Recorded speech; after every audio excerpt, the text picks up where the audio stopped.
जाएगी और उनके कपड़े भरे जाएंगे। ये शरेआम हमारी चेतावनी है। बीजेपी सरकार मुर्दाबाद मुर्दाबाद मुर्दाबाद। कि मोदी सरकार बोल रही है कि हमने युवाओं को बहुत रोजगार दिया। रेलवे बोर्ड के जो कारखाने हैं उनमें जो अपराध करवाई जा रही है उनके आंकड़े पेश कर रहे हैं। युवा खुश नहीं रहेगा तो उस देश की सरकार कभी खुश नहीं रह सकती। आपको एक वोट नहीं मिलेगी किसी भी राज्य में और मुंह पर खानी पड़ेगी। आपका कर्नाटक जैसा हाल होगा। देखा ना कर्नाटक में। मोदी वापस जाओ, वापस जाओ, वापस जाओ। रेल मंत्री मुर्दाबाद मुर्दाबाद मुर्दाबाद।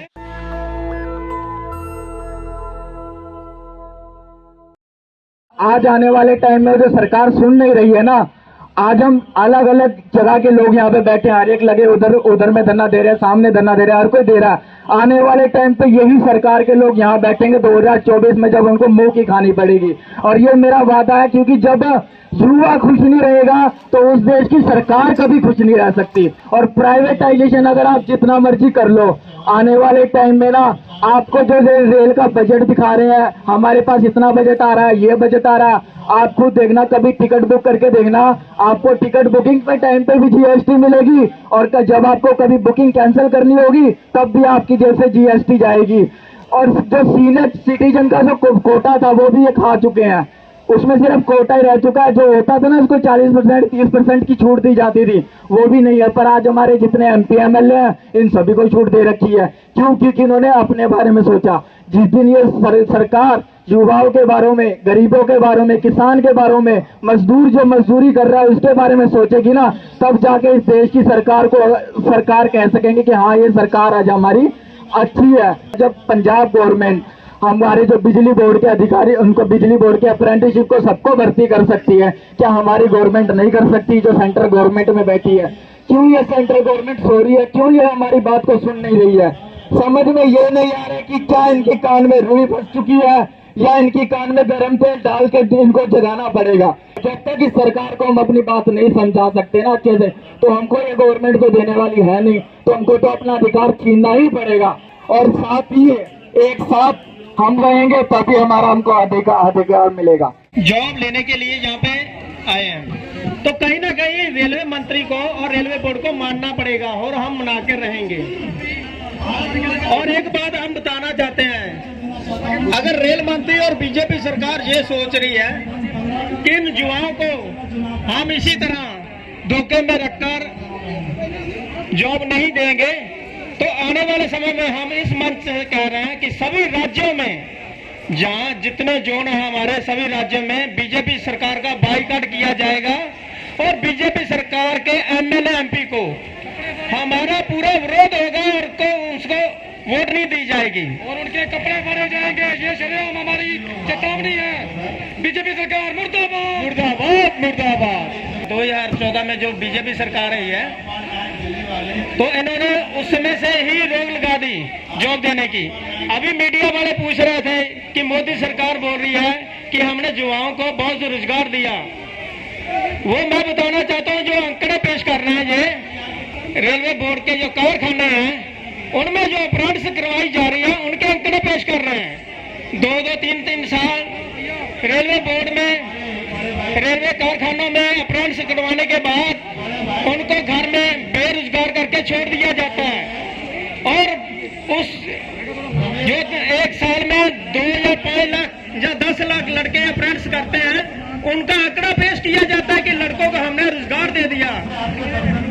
तो मोदी सरकार जी और रेलवे बोर्ड, रेल मंत्री को मैं ये बात बताना चाहता हूं कि जो आप 2 से 3 हजार रुपया लड़कों को देते हो ट्रेनिंग के समय, उससे गुजारा नहीं होता। वहां पे जब ट्रेनिंग करते हैं, खाना पीना रहना उनका खर्चा ज्यादा होता है और काम उससे आप जो रेलवे ब्रांड से लेते हो वो एक कर्मचारी का लेते हो, जिनको आप 80,000, 35,000, 1 लाख तक तनख्वाह देते हो। जब आप हमारे से 2-3 साल ट्रेनिंग में काम लेते हो, हम डबल स्किल्ड होने के बावजूद भी बेरोजगार घूम रहे हैं, क्यों ना आप हमें रोजगार दे रहे हैं? मोदी सरकार है, इतनी हंकारी हुई सरकार है, तानाशाही सरकार है यार, एक तानाशाही। वो खुद अपने लिए सोचती है, ना तो युवाओं के लिए सोच रही है ना किसानों के लिए। आपने देखा होगा कि जब पिछले साल किसानों पर उन्होंने एक काला बिल थोप दिया था, तो पंजाब से बहुत ज्यादा किसान इकट्ठा हुए थे दिल्ली में, तो वो बिल रद्द करवा के ही गए थे। तो अब कहीं ये ना हो वही समय हमें फिर दोहराना पड़े कि मोदी जी और रेलवे बोर्ड के चेयरमैन, रेल मंत्री को मैं यही बोलना चाहता हूं बार बार कि हमारी जो आवाज है बेरोजगारों की आवाज है, जिनको आपने डबल स्किल्ड बनाकर बेरोजगार करके छोड़ दिया, उनकी आवाज को समझे, उनके दुख को समझें और उनको उनका हक दें। उनकी भर्ती सीधी भर्ती जीएम पावर से करें। अगर ऐसा आप नहीं करोगे तो 2024 में आपका बाईकाट निश्चय है। आपको एक वोट नहीं मिलेगी किसी भी राज्य में और मुंह पर खानी पड़ेगी। आपका कर्नाटक जैसा हाल होगा। देखा ना कर्नाटक में देखा बीजेपी का कैसा हाल हुआ है, और वो बोल रहे थे हमारी सरकार आ रही है, पर उधर जो लोग हैं उन्होंने उसका पूरा विरोध किया और बीजेपी को उसकी सरकार गिरा दी। और वहां पे ऐसा ही होगा 2024 में।